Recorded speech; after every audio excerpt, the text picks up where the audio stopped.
Assalamualaikum warahmatullahi wabarakatuh. Jumpa lagi dengan saya di channel Pusaran Misteri. Kali ini saya akan melanjutkan kisah Ngunduh Jiwo part 10. Kisah yang diceritakan oleh Restu Wiraatmaja di akun Twitternya. Dan bagi teman-teman yang ingin membacanya secara langsung, kunjungi linknya sudah saya sertakan di kolom deskripsi di bawah ini. Langsung saja kita simak ceritanya bersama saya, Yulia.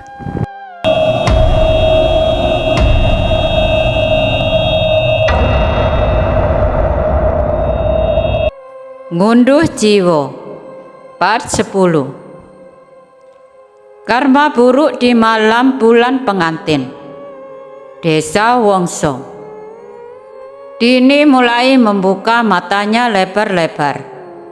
Ia menatap cermin yang ada di hadapannya. Kali ini, dia sengaja melanggar segala perintah yang diberikan oleh calon mertuanya itu untuk memakan bunga melati yang tinggal tersisa beberapa butir lagi. Ia juga sengaja tidak merawat wajah dan juga rambutnya. Entah mengapa, kali ini pikirannya hanya tertuju kepada kedua orang tuanya. Dia tidak memperdulikan pernikahannya esok hari. Seandainya dunia bisa diputar kembali, mungkin Dini akan menghabiskan waktunya hanya untuk kedua orang tuanya. Dia sudah termakan dengan omongan manis bagus yang selama ini menjadi orang yang sangat dipercayakannya. Hatinya sudah benar-benar kecewa semenjak saat itu. Dini tidak menyangka jika pernikahannya adalah pernikahan yang diperalat untuk kepentingan tertentu. Benar kata ibunya, Dini harus merelakan apa yang menurutnya sangat mencintainya. Namun, orang itu sendirilah yang akan menjadi sumber rasa sakit yang sangat besar. Dini mulai merasakan hal tersebut manakala dirinya melihat dengan jelas dua orang yang dikenalinya sedang bermesraan. Sembari memandangi cermin, Dini telah mengumpulkan 3 sisir yang 2 dari ketiganya didapatkan di tempat Biimah. Jika memang apa yang dikatakan oleh ibunya benar, maka dia akan melakukan apapun demi membatalkan semua ritual yang akan dilakukan oleh orang-orang yang telah memperalat dirinya. Mana yang lebih menyakitkan nantinya? Dipatahkan oleh cinta atau terbunuh karena melanggar tulah? Ucap Dini. Perlahan tatapannya berubah layaknya menjadi seorang wanita psikopat yang siap membunuh calon suaminya. Rasa sakit hatinya tidak bisa tergantikan dengan apa yang dia rasakan saat itu juga. Menurutnya, kesalahan terbesar dalam hidupnya adalah terlalu mempercayai orang yang seolah-olah telah mencintainya dengan tulus. Padahal sejatinya orang yang mencintainya adalah orang yang tidak pernah menyembunyikan 2 perasaan dalam satu hati. Langkah kakinya kini menuju ke ruangan ibunya, yaitu Ibu Sri. Dia sadar penderitaan yang terjadi terhadap ibunya oleh sebab perbuatan dari calon mertuanya itu. Sudah berada di ujung tanduk pada bulan pernikahan. Keraguan Dini semakin memuncak. Ia sama sekali telah dibodohi oleh gemerlap manis perkataan bagus yang telah menodai ketulusan cintanya. Ia juga merasa telah menjadi anak yang durhaka karena tidak mengikuti segala perintah yang dilakukan oleh orang tuanya saat itu.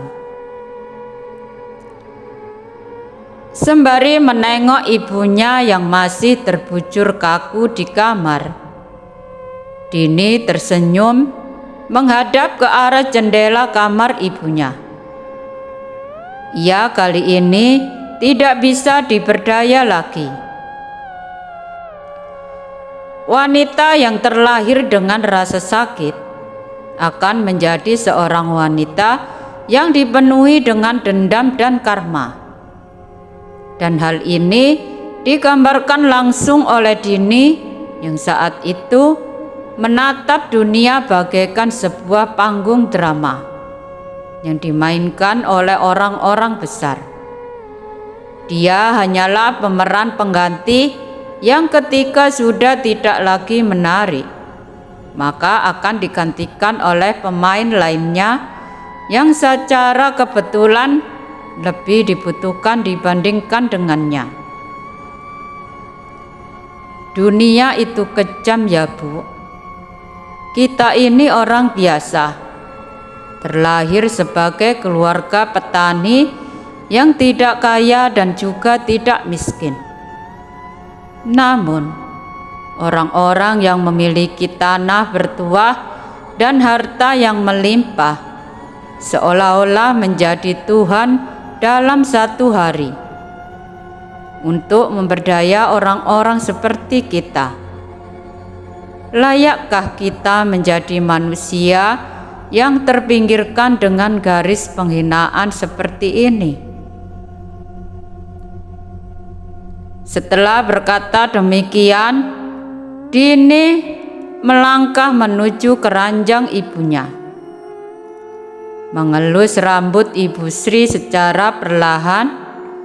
Lalu, setidak berselang lama, Dini meneteskan air mata hingga terjatuh tepat di pipi ibunya.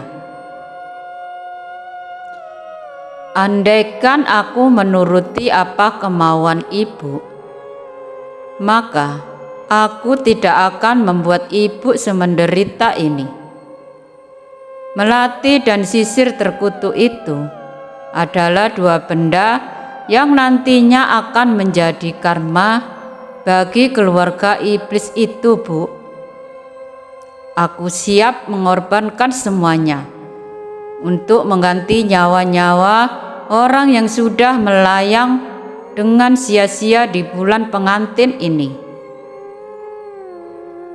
Dini harus tetap kuat. Ia kembali mengusap air matanya dan bertindak seolah-olah tidak akan terjadi apa-apa untuknya saat ini. Ia menyanggul rambutnya yang sudah berantakan dan beranjak pergi dari kamar ibunya. Akan tetapi, tanpa disadari oleh Dini, Ibu Sri ternyata mendengar semua apa yang dikatakan oleh anaknya itu. Hati kecil anaknya telah terketuk. Kini, Dini telah menemukan jalan kehidupannya dan telah mengetahui langkah selanjutnya untuk bisa menyelesaikan permasalahan kompleks yang sedang dihadapinya saat ini. Rumah Mbak Suryani. Kini, kekecewaan terbesar benar-benar tergambarkan di raut wajah Ustadz Soemantri. Entah mengapa, hatinya begitu terkikis mendengar asumsi dari Ibu Sumi yang sangat sesuai dengan logika terkait dengan harta kekayaan tersembunyi yang dimiliki oleh Mbah Sur. Aku bahkan curiga dengan apa yang sudah terjadi saat ini. Ngunduh jiwa tercipta bukan tanpa alasan. Bisa jadi ada penggeraknya. Aku tidak yakin jika hanya Bunda Melati saja yang menjadi sosok utama dalam panggung persembahannya. Jelas Ibu Sumi. Lagi dan lagi, Ibu Sumi seperti memberikan banyak asumsi yang tidak masuk akal, namun jika dipikir secara logika, memang benar adanya.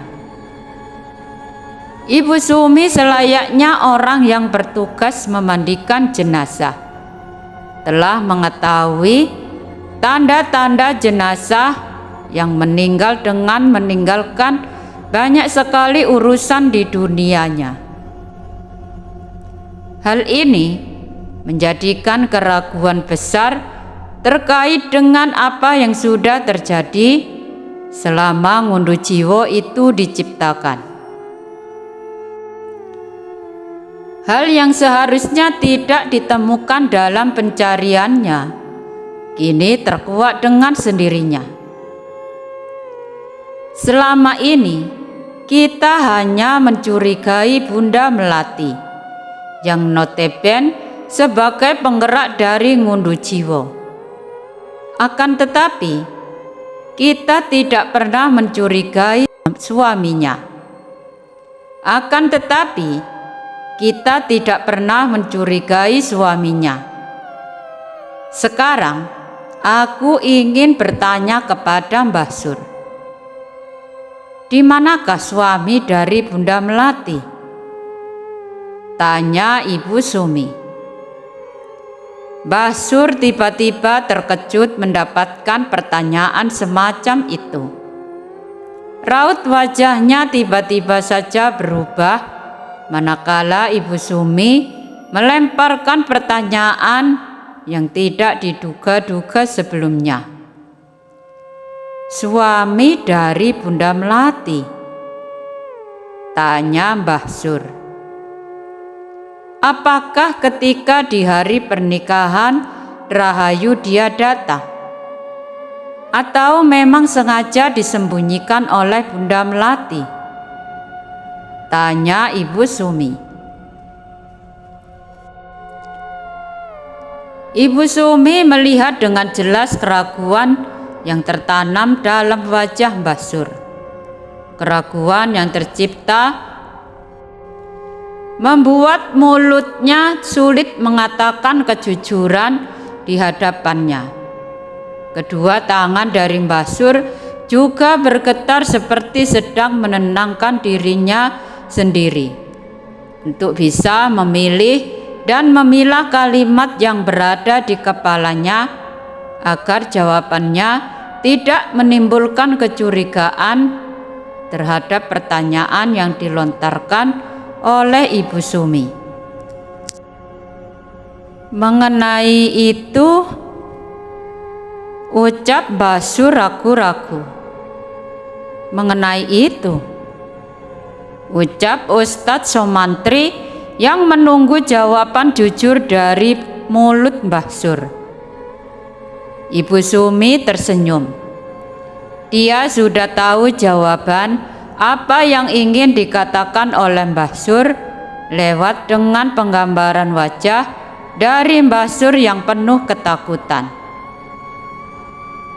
Apakah ada pantangan tertentu terhadap orang yang sudah terikat dengan perjanjian dari ritual ngunduh jiwa itu sendiri? Tanya Ibu Sumi. Tiba-tiba Mbah Sur langsung bersujud tepat di kaki Ibu Sumi. Dia memohon-mohon kepada Ibu Sumi untuk tidak melanjutkan pembongkaran dari ritual ngunduh jiwa ini lebih dalam. Nyalinya benar-benar menciut. Tatkala Ibu Sumi berhasil membongkar secara perlahan terkait dengan fakta yang ada di dalam ritual tersebut. Aku mohon, kau jangan lebih dalam untuk turut serta dalam hal ini.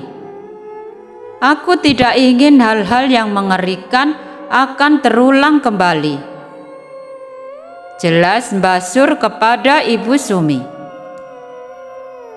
Ibu Sumi kemudian melepaskan kedua tangan Mbah Sur yang memohon-mohon sembari memegangi kedua kakinya dengan sangat kencang agar Ibu Sumi tidak melanjutkan pembongkaran lebih dalam terkait dengan ritual ngunduh jiwa.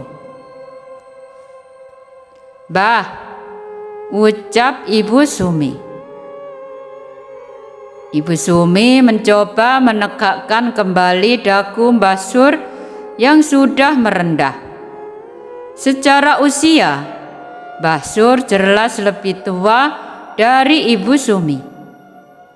Akan tetapi, terkait dengan kebodohan dalam memilih jalan hidup, Mbah Sur adalah salah satu dari orang-orang yang sengaja menerjunkan diri ke dalam sumur penuh dengan kerikil tajam, dibanding dia menjatuhkan diri ke dalam ranjang tidur yang berisi bantal-bantal empuk yang membuat tubuhnya menjadi nyaman.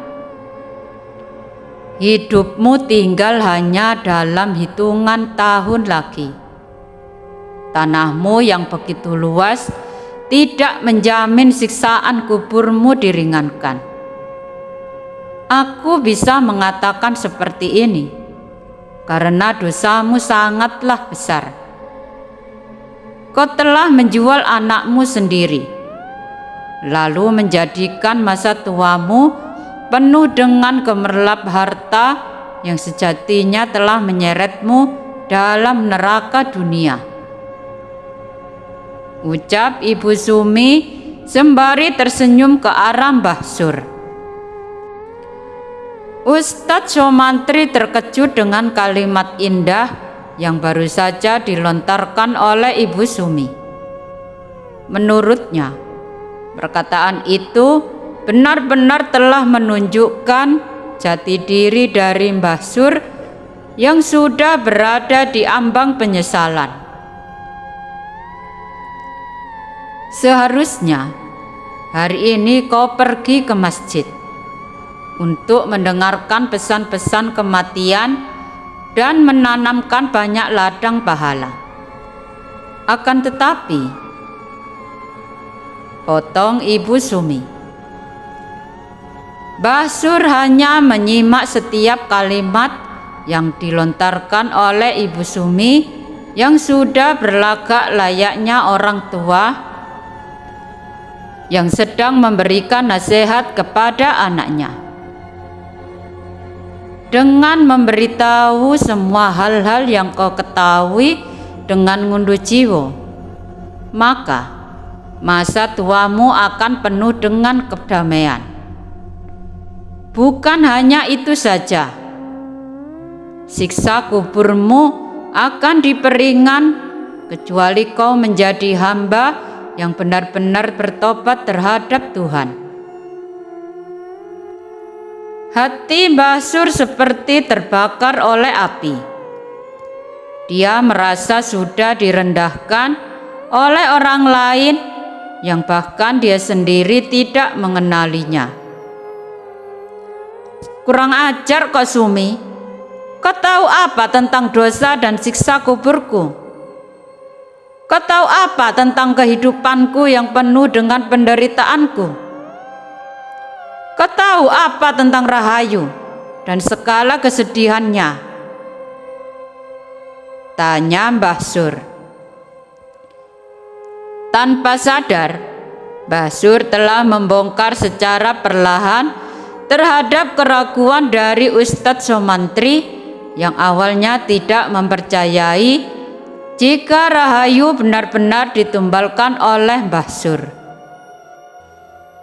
Jadi, apa yang dikatakan oleh Ibu Sumi itu benar.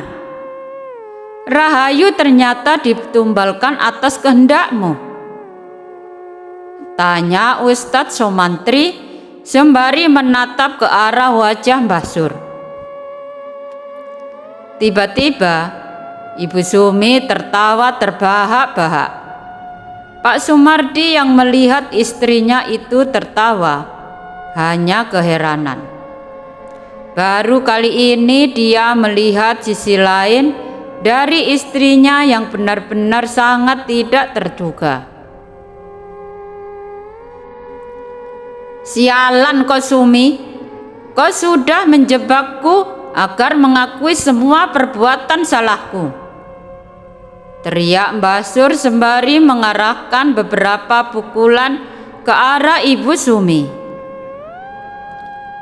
Pak Sumardi berusaha menghentikan pertikaian itu. Ia mencoba untuk menangkis satu persatu pukulan dari Mbah Sur yang terlihat sangat tak bertenaga karena telah dimakan usia ke arah istrinya. "Pergi kau dari rumahku, pergi!" teriak Mbah Sur sembari mengarahkan beberapa pukulan lagi. Namun, Pak Sumardi masih bisa menangkis pukulan Mbah Sur yang mengarah ke istrinya itu. Ibu Sumi menghentikan tawanya sekarang. Ia kemudian menundukkan kepalanya sembari memainkan jari jemarinya secara perlahan, seolah-olah ingin membuktikan segala apa yang diucapkannya itu. Ibu Sumi justru memberi tatangan yang mengerikan kepada Mbah Sur.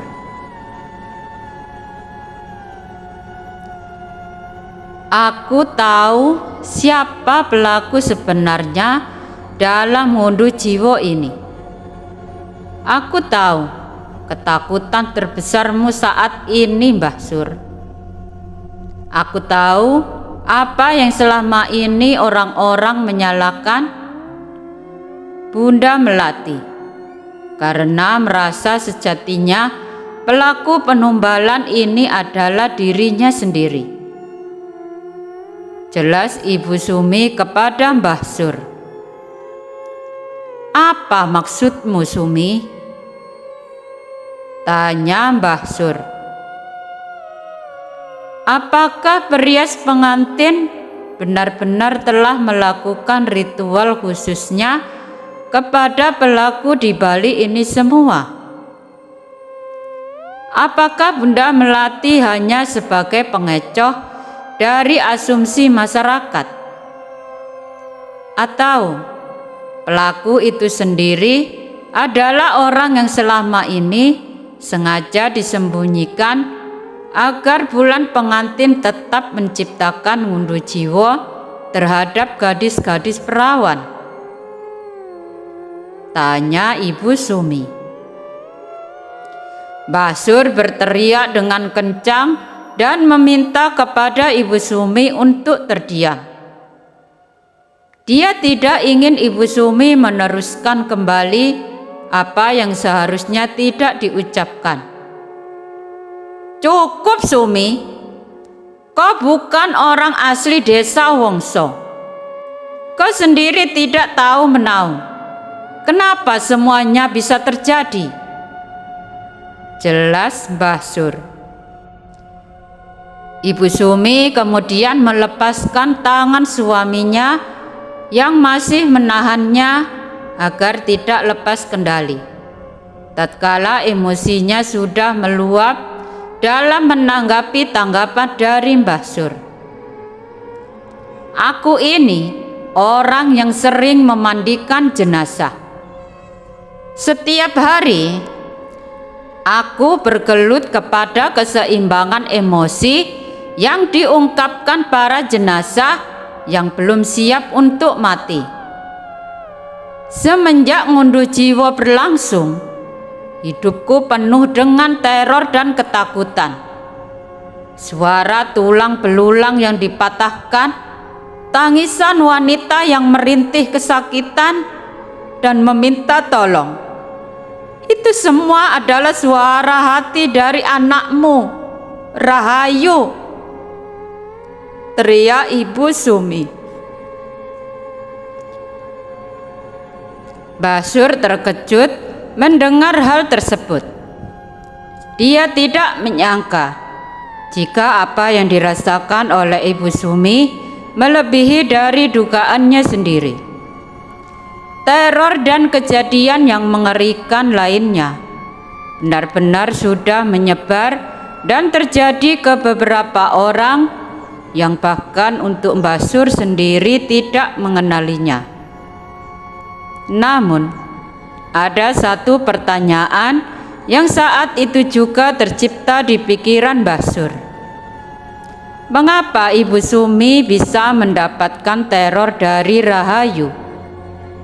Apakah ada kesalahan yang terjadi kepada Ibu Sumi hingga membuat Rahayu terus-menerus menerornya?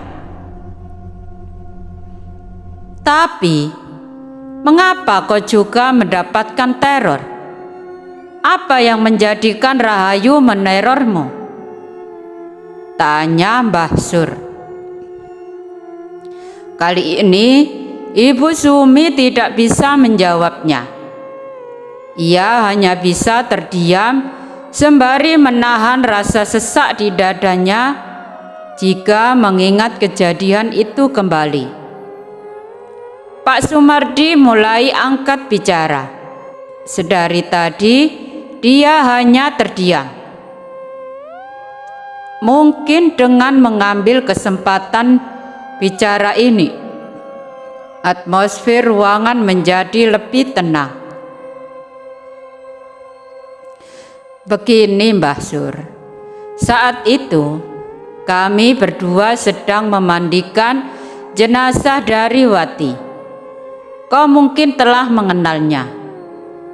Jelas Pak Sumardi. Dia pasti sudah mengenalnya. Basur dan Pak Wikto itu satu komplotan, ucap Ibu Sumi. Apa maksudmu? Tanya Mbah Sur. Diam dulu. Jika semua dibicarakan seperti ini, tidak akan selesai. Tujuan kita adalah membatalkan proses ngunduh jiwa. Besok sudah memasuki bulan pengantin. Jika kita semua tidak bisa menyelesaikannya, ucap Pak Sumardi. Tidak semuanya, Pak. Cukup kita berdua. Dua orang ini adalah komplotan dari mereka, ucap Ibu Sumi. Lagi dan lagi, Ibu Sumi kembali memotong pembicaraan dari Pak Sumardi. Entah apa yang membuatnya kesal, hingga tidak menyukai sama sekali dari Mbah Sur dan juga Ustadz Somantri. Diam dulu, Bu. Aku tahu kita berdua akan berusaha semaksimal mungkin untuk menyelesaikannya. Tapi, dengan siapa lagi kita akan mencari informasi ini selain dengan mereka berdua? Tanya Pak Sumardi. Walau bagaimanapun juga, Pak Sumardi tetap merangkul Mbah Sur dan juga Ustadz Somantri. Menurutnya, ada banyak hal yang belum diketahui oleh Pak Sumardi terkait dengan ngunduh jiwa itu sendiri. Aku mohon untuk semuanya. Besok adalah bulan pengantin. Aku sendiri tidak tahu apa yang harus kita lakukan. Tapi kita sudah mendapatkan informasi terkait dengan pengantin selanjutnya yang akan dinikahi oleh Bagus. Apakah ada saran untuk bisa menggagalkannya? Tanya Pak Sumardi. Akan tetapi, gerak-gerik dari Mbah Sur mulai terlihat kembali. Sepertinya dia sudah menyadari apa yang seharusnya dilakukan untuk menebus semua dosa-dosanya di masa lalu untuk kesejahteraan serta kedamaiannya di masa sekarang. Aku tahu kalian berdua ingin menyelesaikan ngunduh jiwa. Tapi, menurut kalian, berapakah pelaku dari orang-orang yang melakukan ngunduh jiwa itu? Tanya Mbah Sur. Pelaku ngunduh jiwa? Tanya Pak Sumardi lagi.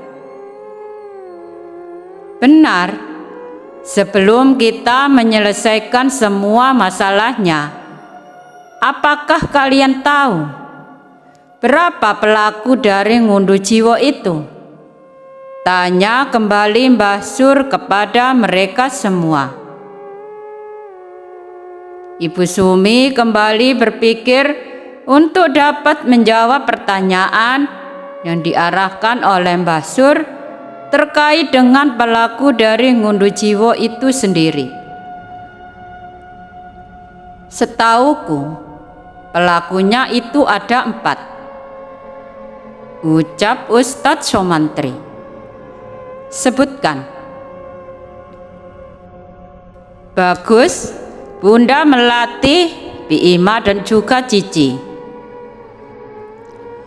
Bagaimana dengan Victor? Tanya Mbah Sur. Tidak ada salahnya memang untuk memberikan argumen terkait hal ini.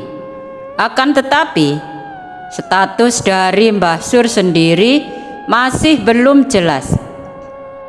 Apakah dia memang pelaku yang layaknya sama seperti Pak Victor, atau memang dia hanyalah sekutu yang membantu proses ngunduh jiwa dijalankan? 2 orang, jawab Ibu Sumi. Tiba-tiba Ibu Sumi memberikan sebuah argumen yang berbeda dari yang lainnya. Ia sendiri telah memikirkan secara matang terkait dengan pelaku asli dari ngunduh jiwa itu. 2 orang. Siapa saja? Tanya Mbah Sur. Aku tidak tahu terkait 2 orang pelaku ini. Mungkin kau adalah satu-satunya orang yang masih dalam ikatan sekutu terhadap mereka, yang sudah mengetahui secara pasti pelakunya. Akan tetapi, aku sudah mengira jika pelakunya adalah orang yang selama ini disembunyikan dan tidak diketahui oleh siapapun. Sedangkan mereka hanyalah penggerak dari ngunduh jiwa. Jelas Ibu Sumi. Mbah Sur tersenyum mendengar jawaban yang diberikan oleh Ibu Sumi. Akan tetapi, menurutnya jawaban yang baru saja disebutkan oleh Ibu Sumi masih belum tepat. Ibu Sumi masih belum bisa menyebutkan nama pelaku dari ngunduh jiwa itu sendiri. Jadi, siapa pelakunya? Tanya Ustadz Somantri kepada Mbah Sur. Benar seperti apa yang dikatakan oleh Ibu Sumi. Pelakunya sengaja disembunyikan. Dia akan muncul ketika bulan pengantin itu tiba. Jawab Mbah Sur. Ibu Sumi dan Pak Sumardi terkejut mendengar penjelasan dari Mbah Sur. Padahal selama ini mereka berdua hanya berkiblat kepada Bunda Melati dan beberapa orang yang secara jelas melakukan ritual itu sendiri. Siapa pelakunya? Tanya Ustadz Somantri. Aku tidak bisa memberitahu akan hal itu. Jelas Mbah Sur. Tunggu. Jika dirimu tidak bisa memberitahu, apakah selama ini semua yang kau ceritakan hanyalah karangan palsu darimu sendiri? Tanya Ibu Sumi. Kali ini Mbah Sur dengan tertawa kegirangan. Dia seolah-olah sedang mengejek dan merendahkan Ibu Sumi serta yang lainnya, karena telah mempercayai cerita yang telah ia buat sebelumnya. Aku sengaja melakukan hal tersebut. Aku membolak-balikkan fakta. Saat bulan pengantin tiba dan saat pernikahan itu diadakan, mereka melakukan sebuah ritual, bukan sebuah akad atau ikatan untuk kedua mempelai. Ucap Mbah Sur. Benar saja apa yang selama ini dicurigai oleh Ibu Sumi. Mbah Sur benar-benar telah membohonginya dan juga suaminya. Ternyata saat bulan pernikahan tiba, kedua mempelai akan melakukan sebuah ritual khusus yang ritualnya itu sendiri bertujuan untuk menyesuaikan syarat dari ngunduh jiwa. Kurang ajar kau tua bangka. Kau telah membuat siksa kubur dalam duniamu sendiri. Teriak Ibu Sumi sembari mencoba untuk menarik rambut putih dari Mbah Sur.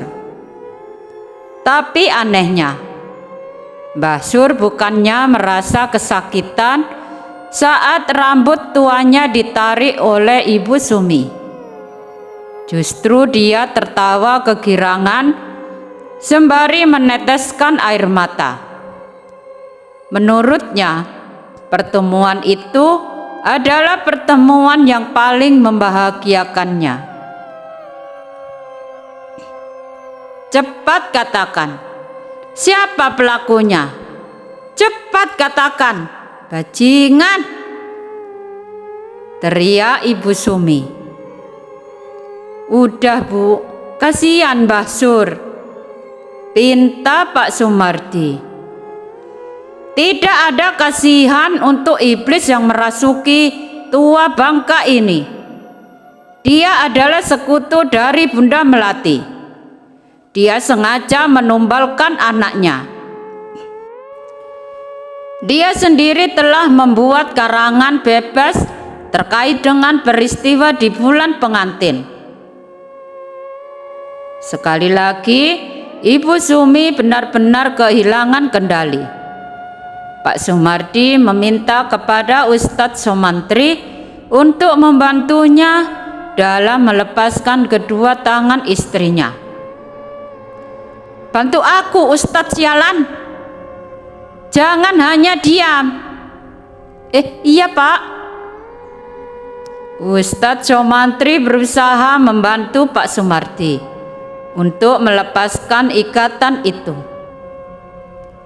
Ia juga berusaha penuh agar keduanya benar-benar bisa dipisahkan. Tampaknya kekesalan dari Ibu Sumi sudah mencapai batasnya. Sedangkan Mbah Sur, dia dengan sangat mudahnya mampu memberikan pancingan kepada Ibu Sumi agar masuk ke dalam perangkap emosinya. Sampai akhirnya rambut dari Mbah Sur banyak yang rontok dan berjatuhan. Hal ini membuat rambutnya menjadi rusak karena jambakan hebat yang dilakukan oleh Ibu Sumi. Sesaat setelah keduanya dipisahkan, Mbah Sur menundukkan kepalanya. "Kau tahu mengapa aku menyerahkan Rahayu kepada mereka?" tanya Mbah Sur. Semuanya terdiam. Mereka tidak ingin menjawab ocehan yang dikeluarkan oleh Mbah Sur kepada mereka semua.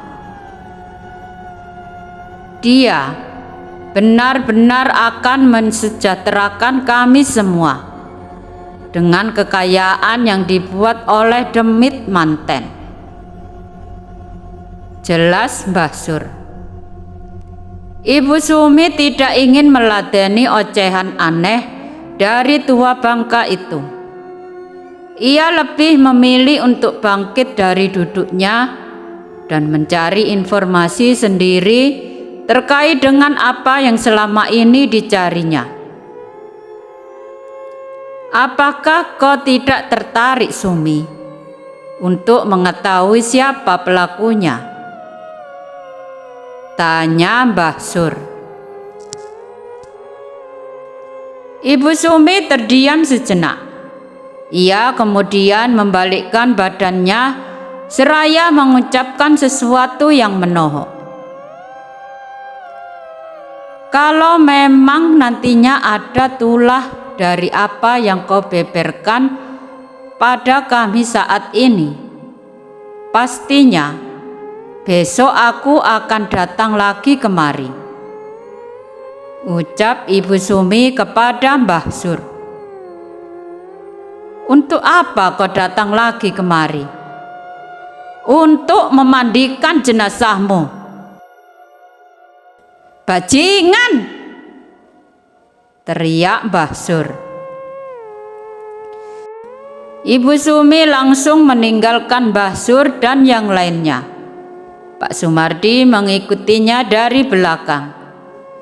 Keduanya benar-benar berani terhadap kematian yang seharusnya sudah ada di depan matanya sendiri. Entah mengapa, selama ini Ibu Sumi tidak takut akan kematian yang siap merenggutnya. Dia seolah-olah sudah melihat kematiannya sendiri dalam jangka waktu yang tidak akan lama lagi. Mungkin ngunduh jiwa adalah salah satu penyebab mengapa Ibu Sumi sendiri telah berada di dalam kehidupan yang setiap harinya dekat kematian. Karena itulah dia ingin sekali untuk menyelesaikan semuanya agar kehidupannya tidak berpandangan lagi terhadap kematian yang sudah berada di ujung tanduk. Ibu Sumi dan Pak Sumardi kembali ke desanya. Mereka berdua sudah sedikit mendapat informasi terkait dengan pembenaran yang selama ini dicarinya. Bukan hanya untuk menentukan siapa pelakunya, akan tetapi yang dia inginkan adalah bagaimana ritualnya dijalankan. Lalu, bagaimana cara membatalkannya? Terlebih itu, ia juga memikirkan bagaimana cara menyelamatkan dirinya sendiri dan juga orang-orang yang selama ini hanya menjadi korban dari ancaman para sekutu yang bertabiat iblis dengan menggabungkan dirinya ke dalam lingkaran kematian tersebut. Baginya, kehidupan itu menciptakan dua hal yang sangat menarik. Kehidupan yang pertama berisi orang-orang yang sudah berada di ambang kematian. Mereka akan tergantikan lagi dan terus-menerus menciptakan generasi yang baru. Lalu yang terakhir, kehidupan yang mengarah kepada kaum pengecut yang mempermainkan kematian orang-orang demi kepentingannya sendiri. Orang-orang seperti ini selayaknya sudah membuat penyiksaan baginya sendiri, bukan karena nantinya dia tidak akan bisa mendapatkan apa yang semestinya mereka dapatkan. Akan tetapi mereka akan mengetahui sisi buruk yang terjadi dan terdampak ketika mereka menjalankannya tanpa memikirkan kemanusiaan yang berarti. Di sisi lain, Ibu Sumi masih mencurigai pelaku yang dimaksud oleh Mbah Sur. Katanya, pelaku itu sengaja disembunyikan dan akan muncul tepat ketika bulan pengantin tiba. Selama yang ia tahu, pernikahan yang dilakukan oleh Bunda Melati memang selayaknya pernikahan pada umumnya. Namun, yang baru saja dikatakan oleh Mbah Sur adalah pernikahan yang terjadi tepat di hari bulan pengantin tiba. Adalah sebuah ritual khusus untuk menjadikan syarat dari ngunduh jiwa itu sendiri. Itu berarti syarat dari ngunduh jiwa ada banyak macamnya. Akan tetapi, yang masih menjadi sesuatu yang mengganjal di sini adalah kalimat yang diucapkan oleh Mbah Sur terkait peran Bunda Melati dan yang lainnya. Mbah Sur mengatakan jika peran mereka semua adalah penggerak dari ngunduh jiwa atau orang-orang yang melakukan ritual. Itu berarti pelakunya adalah orang yang masih berada di pihak mereka, namun tidak diketahui keberadaannya saat ini. Setibanya di rumah, Ibu Sumi masih memikirkan hal itu. Bahkan ketika Pak Sumardi menanyakan kepada dirinya sedang memikirkan apa, Ibu Sumi sama sekali tidak tersambung dengan obrolan tersebut.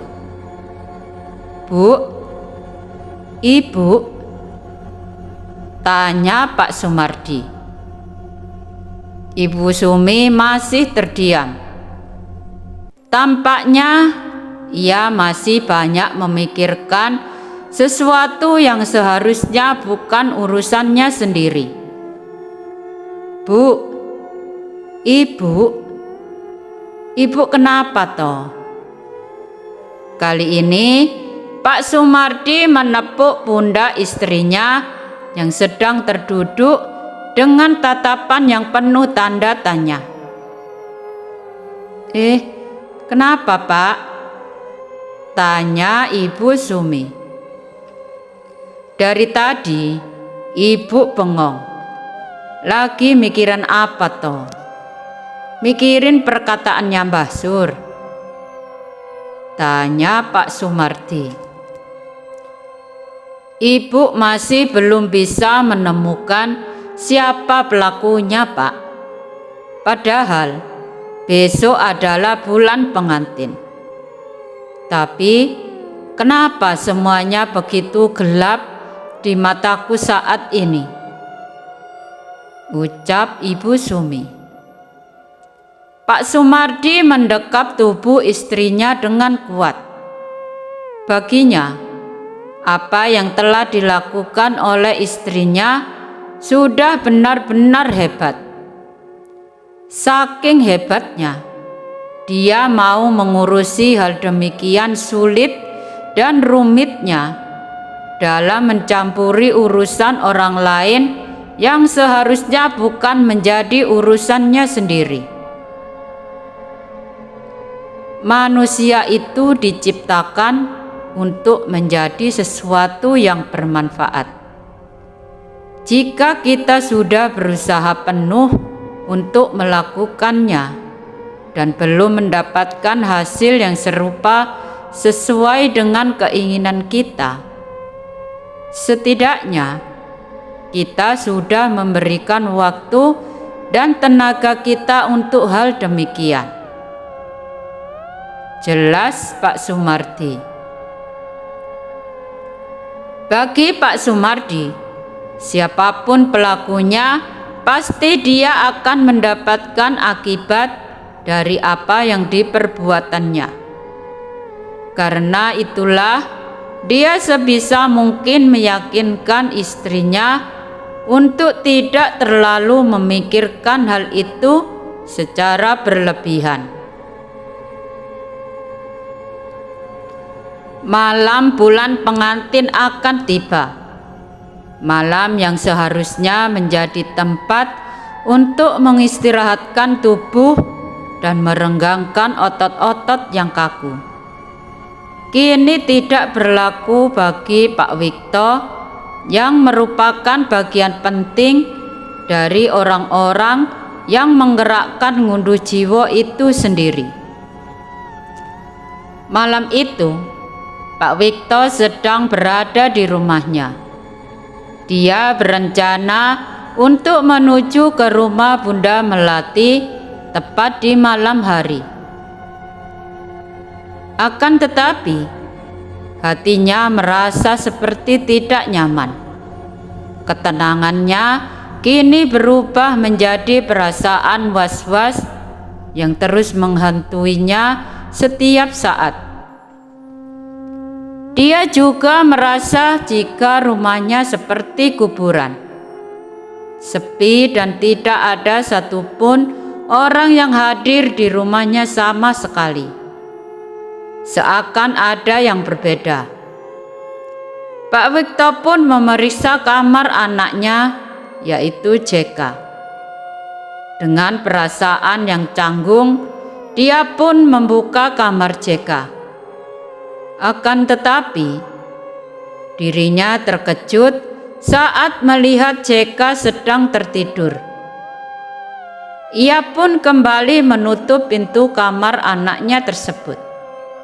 Namun, saat pintu kamar JK ingin ditutup, tiba-tiba dia mendengar suara tawa cekikikan yang berasal dari kamar anaknya tersebut. Suaranya mirip seperti suara anaknya. JK, bukannya sudah tidur? Gumam Pak Wikto. Pak Wikto pun kembali membuka pintu kamarnya secara perlahan. Kali ini pandangannya tertuju kepada nuansa kamar JK yang berubah secara drastis. Dia melihat ada gemerlap warna merah yang menyelimuti seluruh kamar JK. Bahkan di lantai kamar anaknya, Pak Wikto melihat banyak sekali tanah kuburan yang sudah berceceran di mana-mana. Perlahan, Pandangannya beralih ke arah ranjang, tepat anaknya tertidur. Kali ini, mulutnya mulai menelan ludahnya sendiri. Kedua tangannya bergetar hebat, tatkala kedua matanya melihat dua sosok mengenakan pakaian serba putih yang sedang mengelus-elus kepala JK. Sembari menyanyikan lagu yang biasanya untuk menidurkan anak-anaknya dulu. Tak lelo, lelo, lelo, ledo, jep mana, ojo pincer nangis. Anakku sing bagus rupane, yen nangis ndak ilang baguse. Pak Wikto mengenali suara itu. Suara itu mirip seperti suara istrinya tatkala menidurkan anak bungsunya, yaitu JK. Tak lelo, lelo, lelo, ledung, dadiyo priya kang utama, ngluhurke asmane wong tuwa, dadiyo pandekaring bangsa. Pak Wikto melangkah maju ke dalam kamar anaknya. Kedua kakinya kini menginjak serpihan tanah kuburan yang telah menyebar di kamar anaknya tersebut. Salah satu sosok wanita dengan wajah yang belum terlihat karena rambutnya yang panjang sedang mengelus kepala anaknya. Pak Wikto sangat yakin jika itu adalah istrinya yang sudah meninggal dunia. Heni, panggilan dari Pak Wikto tidak digubris oleh wanita tersebut. Ia justru melanjutkan nyanyiannya untuk menidurkan JK. Tak lelo, lelo, lelo, ledung, dadiyo priya kang utama, ngluhurke asmane wong tuwa, dadiyo pandekaring bangsa. Hingga saat di mana Pak Wikto ingin menyentuh pundaknya, tiba-tiba wanita itu langsung mengarahkan pandangannya ke arah Pak Wikto. Sontak saja Pak Wikto langsung berteriak dengan sangat kencang dan ketakutan saat melihat rupa dari istrinya yang sudah dipenuhi dengan darah dan belatung. Untungnya, semua itu adalah mimpi. Pak Wikto langsung terbangun dari mimpinya dan berusaha meyakinkan kepada dirinya bahwa apa yang baru saja dilihatnya itu hanyalah ilusi semata. Pak Wikto tertidur tepat di sofa, tepat di hadapan kamar anaknya tersebut. Untung cuma mimpi, gumamnya. Pak Wikto pun beranjak bangkit. Ia berencana untuk mengambil air di ruangan belakang. Akan tetapi, saat di mana dirinya melewati kamar anaknya, Pak Wikto mendengar sesuatu dari kamar anaknya dengan suara yang sangat lirih. Awalnya Pak Wikto hanya mendengar seperti orang yang sedang bernyanyi, namun dengan suara deheman saja.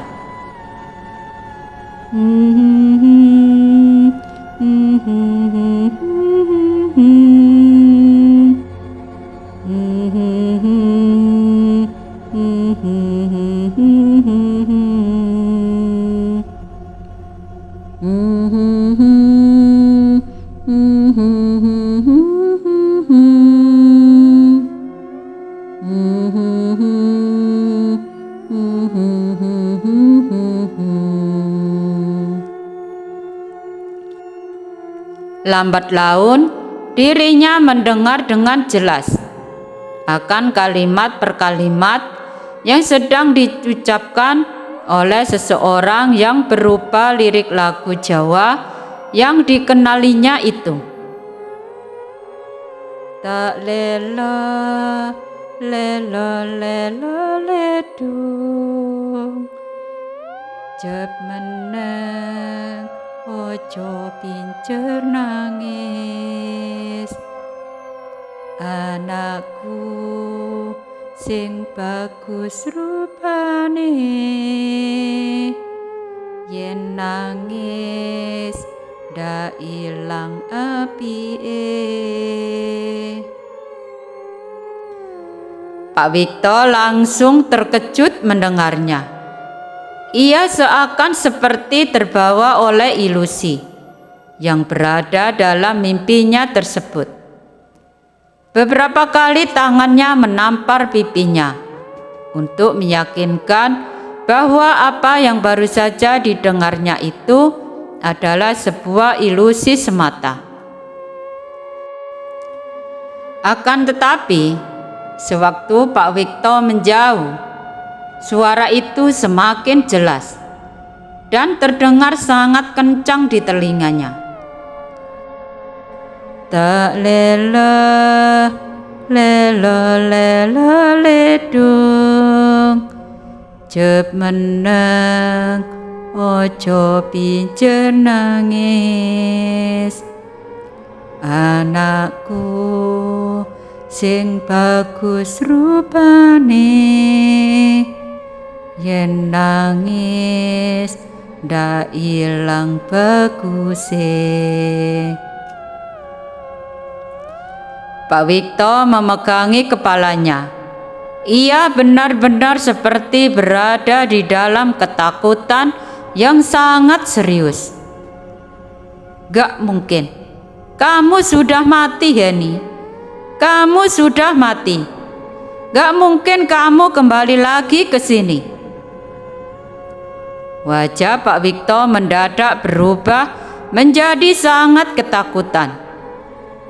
Perannya yang selama ini sebagai orang yang tidak mengenal akan risiko dan akibat terhadap apa yang dilakukannya, kini berubah drastis menjadi orang yang sangat penakut akan hal-hal yang berada di luar nalarnya. Semakin dirinya menjauh, suara itu semakin kencang. Suara itu benar-benar membuat isi kepalanya dipenuhi bayang-bayang akan kehadiran istrinya yang sudah meninggal dunia. Alhasil, Pak Wikto pun berlari ke arah ruangan belakang. Ia mencoba untuk menenangkan dirinya dan menyembunyikan dirinya ke dalam kamar mandi. Saat itu, hal yang membuatnya tenang hanyalah sebatang rokok yang dia bakar sembari membayangkan hal-hal yang menyenangkan. Kini, dia mencoba menenangkan dirinya dengan cara membayangkan tubuh Molek dari Bunda Melati yang sudah ia tiduri beberapa kali. Satu tangannya digunakan untuk memegang sebatang rokok yang dihisapnya, satu tangannya lagi berjalan liar ke arah alat kelaminnya. Persetan kok, Heni. Tubuh dari melati sangat enak untuk kugagahi, ucap Pak Wikto. Sampai akhirnya ketika dia sedang berada di puncaknya, dia mendengar suara aneh dari luaran.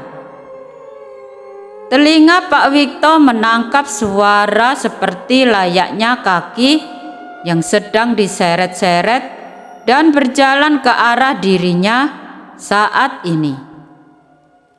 Pak Wikto pun mulai tidak tenang. Puncak birahinya kini tergantikan menjadi puncak ketakutan. Dari luaran, pintu kamar mandi digedor-gedor dengan sangat kencang. Pak Wikto mulai mundur ke belakang hingga tubuhnya terpentok ke dekat bak mandi. Saat dimana rasa takutnya benar-benar sudah memuncak, Pak Wikto melemparkan sebatang rokok yang belum habis itu ke arah pintu kamar mandi sembari berteriak, Pergi kau setan, kau setan cacat, tidak bisa berjalan tegak kan? Teriak Pak Wikto sembari mencaci maki demit yang ia maksud. Namun semuanya berubah tatkala lampu kamar mandi dan seluruh lampu yang ada di rumahnya mati seketika. Perlahan, suara menakutkan itu kembali terulang dan membuat bulu kuduk Pak Wikto merinding seketika karenanya. Tak lelo, lelo, lelo, ledu, jak meneng, ojo pijer nangis, anakku sing bagus rupane, yen nangis ndak ilang baguse. Pak Wikto kembali meneriaki setan itu dengan cacian dan makian yang dibuatnya sendiri. Bahkan cacian dan makian itu mengarahkan kepada hal-hal yang tidak seharusnya diucapkan. Bersamaan dengan itu, suara gedoran pintu terhenti dengan sendirinya. Tidak berselang lama, lampu kamar mandi kembali menyala. Pak Wikto merasa jika semuanya sudah aman. Namun, sesuatu yang berada di luar dugaannya justru terjadi. Kedua tangannya ditarik oleh sesuatu yang berasal dari dalam bak mandi. Tubuh Pak Wikto ikut terperosok ke dalamnya. Bak mandi yang tidak terlalu dalam itu seakan-akan menjadi sebuah samudra yang kedalamannya tidak bisa terukur. Pak Wikto berusaha penuh untuk menggapai bagian atas dari bak mandi tersebut. Akan tetapi, tubuhnya didekap oleh sesuatu dari belakang kepala hingga wajahnya ditutupi oleh rambut yang sangat panjang, hingga dirinya tidak bisa bernafas lagi. Bak mandi yang awalnya memiliki air berwarna kuning, kini berubah menjadi warna merah bercampur darah, tepat di malam bulan pengantin. Desa Wongso. Sementara itu, rumah Mbak Sur seperti biasanya. Rumahnya seperti dikelilingi oleh sayup-sayup sosok hitam yang terus-menerus mengintai keberadaannya dari arah jendela, pintu, ataupun ventilasi udara yang ada di setiap ruangannya. Dimanapun Mbah Sur ingin bersembunyi, sosok itu terus mengejar dan menerornya dengan segala ketakutan yang ada. Hal ini membuat Mbah Sur menjadi takut. Ia pun buru-buru untuk mengambil sajadah serta mukena pribadinya.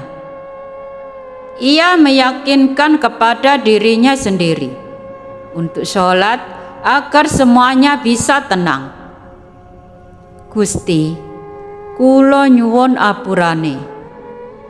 Mbah Sur terus-menerus mengucapkan kalimat itu sebelum dirinya melaksanakan ibadah sholat.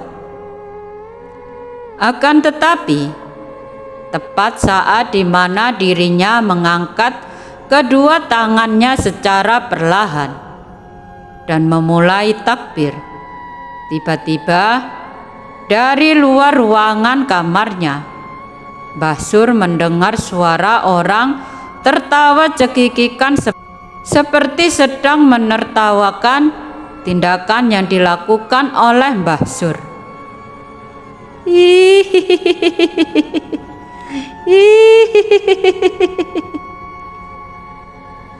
Leher Mbah Sur mendadak merinding. Kedua tangannya langsung bergetar dengan hebat.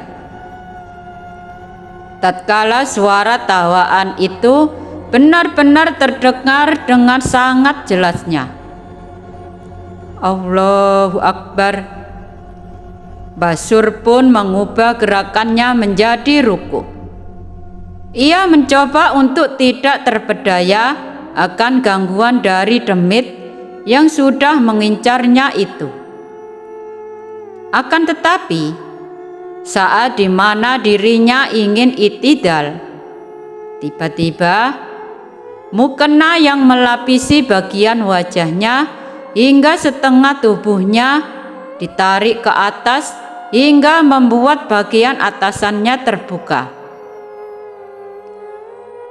Tubuh Mbah Sur menolak untuk berhenti. Kali ini, ia kembali melanjutkan gerakan selanjutnya, yaitu sujud. Dan saat di mana dirinya sudah sujud, tiba-tiba bagian bawahnya juga ditarik hingga terlepas. Hal itu membuat kedua lututnya membentur lantai, dan tentu saja tekanan keras itu membuat tubuhnya merasakan kesakitannya. Lagi dan lagi, suara tawaan yang sama terdengar dari arah luaran ruangannya. Kali ini, suara tawaan itu dilapisi dengan suara peringatan dan mengingat akan dosa-dosanya.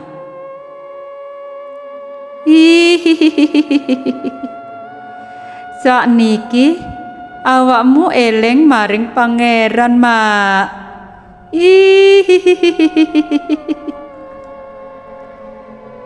Mbah Sur benar-benar berada dalam ketakutan. Ia segera bangkit dari keadaan yang sudah membuatnya terjatuh. Kedua kakinya dipaksakan untuk bergerak dan keluar dari kamarnya. Mbah Sur mencoba untuk keluar dari teror mematikan tersebut. Akan tetapi, saat di mana dirinya ingin membuka pintu depan, tiba-tiba dia melihat ada seorang pria sedang berdiri di luaran rumahnya sembari mengempus rokok dengan santainya. Tolong, tolong, tolong aku. Demit itu menerorku lagi. Tolong, buka pintunya. Dan saat di mana Mbah Sur berusaha mati-matian untuk lari, tiba-tiba pria yang berada di luaran tersebut langsung mengucapkan sesuatu. Membusuklah kau di neraka, Mbah Sur. Sumantri, bajingan kau. Berani-beraninya kau melakukan ini kepadaku. Lihatlah bagaimana anakmu melampiaskan segalanya kemarahannya kepadamu. Jadi selama ini kau menjadi ustadz palsu. Apa tujuanmu? Apa jangan-jangan? Ustadz Sumantri tertawa kegirangan. Kali ini dia benar-benar berada di ujung kemenangan. Faktanya, dendamnya sudah tersampaikan untuk menghabisi orang-orang yang sudah menggagalkan kebahagiaannya. Jadi kau sudah tahu? Tanya Sumantri. Jadi selama ini teror Rahayu adalah dirimu sendiri yang buat. Apa yang kau lakukan saat pemakaman Rahayu itu berlangsung? Perlahan, Ustadz Sumantri pun mengambil sesuatu yang berada di dalam kantong celananya. Dia kemudian menyelipkan sesuatu itu tepat di bagian bawah pintu. Tengoklah ke bawah ibu mertua. Oh tidak, mantan ibu mertuaku. Mbah Sur melihat sesuatu yang tidak pernah dia bayangkan sebelumnya. Dia melihat ada tali berwarna putih kecoklatan yang sudah dipastikan itu adalah tali pocong dari Rahayu yang sebelumnya sudah diambil terlebih dahulu untuk memberikan dampak teror kepada orang-orang yang selama ini telah mengambil kesenangannya saat itu. Bajingan kau Sumantri. Bersamaan dengan itu, Ustadz Sumantri pun meninggalkan Mbah Sur sendirian. Dia kemudian beranjak pergi ke tempat lain untuk melihat-lihat malam di bulan pengantin yang sangat mengerikan itu. Akan tetapi, baru beberapa langkah di mana Sumantri meninggalkan rumah Mbah Sur, tiba-tiba terdengar suara teriakan yang benar-benar sangat kencang. Sumantri hanya terdiam. Ia tidak memperdulikan hal tersebut. Baginya, neraka yang dia ciptakan adalah neraka yang digunakan untuk orang-orang yang sudah membuatnya kehilangan setengah dari kehidupannya. Malam itu, malam bulan pengantin, malam yang dipenuhi dengan suara teriakan minta tolong di setiap tempat. Orang-orang yang berada di sekitaran desa Wongso telah menyadari akan teror mematikan yang sudah lama terpendam. Demikianlah kisah Ngunduh Jiwo part 10. Dan bagi teman-teman yang baru saja bergabung, silakan like, komen, dan share video ini. Dan jangan lupa juga klik tombol subscriber-nya. Dan untuk mendengarkan kisah selanjutnya dari kisah Ngunduh Jiwo, jangan lupa klik lonceng notifikasinya. Sekian dari saya. Sampai jumpa di kisah selanjutnya. Akhirul kalam. Wassalamualaikum warahmatullahi wabarakatuh.